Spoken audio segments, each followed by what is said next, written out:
মণ্ডলী, এখন আপনাদের মাঝে একটি থার্ড ক্লাস কবিতা নিয়ে আসছেন আমাদের কবিগুরু গোলাম মুস্তফা ওরফে ওয়াইসিয়া সাহেব। আমি নতুন কবি, আমি আজুবাজু কবি, আমি ফালতু কবি এবং ফকরামি কবি। ফকরামির কথাই বাংলাদেশের মধ্যে আমার জন্ম। যাই হোক, আমি ফকরামি কথা, আজুবাজু কথা বলিব। আপনারা যদি বুঝে থাকেন বুঝবেন। আমি তো বাবার ঐসিকুল্লা বাঁচলে ভাই, মরে গেলে তো পরিচয় কোনো কিছুই নাই। তাই দেখিতে পাই উঁচা মানুষের লম্বা বুদ্ধি, খাড়া মানুষের নাটা বুদ্ধি। বয়সী তার কল্পনায় নাই, মুকরম শয়তানের বড় ভাই। আর তাই দেখিতে পাই।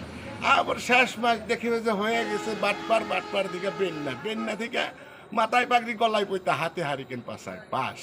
কাল খাস দেখতে পাস বিভিন্ন রাষ্ট্রে খালি বড় বড় নেতারা পলায়া গেছে। এই হইল বাস্তব চিত্র। বাংলাদেশে নতুন নতুন কুতুব আইতেছে, মসনদে বইতেছে। তারপরে কি যে হইব বাংলাদেশে, গরিব কথার খবর নাই।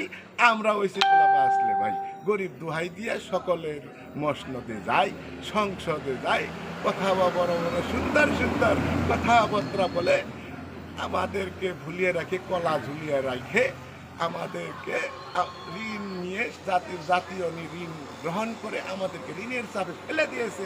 তাই ওই সেগুলা বাঁচলে ভাই, মরিয়া গেলে পরিচয় কোনো কিছু নাই। এই হলো আমার আজুবাজু কবিতা। তাহলে কবি সাহেব, আপনি দর্শকদের উদ্দেশ্যে কিছু বলেন আপনার মূল্যবান বক্তব্য। দর্শক শ্রোতা মণ্ডলী, আমি বাঙালির ছেলে, কৃষকের ছেলে। আমার এই কবিতা শুনে যদি কেউ মনে প্রাণে যদি কোনোটা যদি বিনোদন দিতে পারি, আমি ধন্য। তাই বলে আমাকে সাবস্ক্রাইব করতে ভুলেন না। কমেন্ট দিবেন, লাইক দিবেন, ফলো করবেন এবং ফলো দিবেন, শেয়ার করবেন। থ্যাংক ইউ, ধন্যবাদ।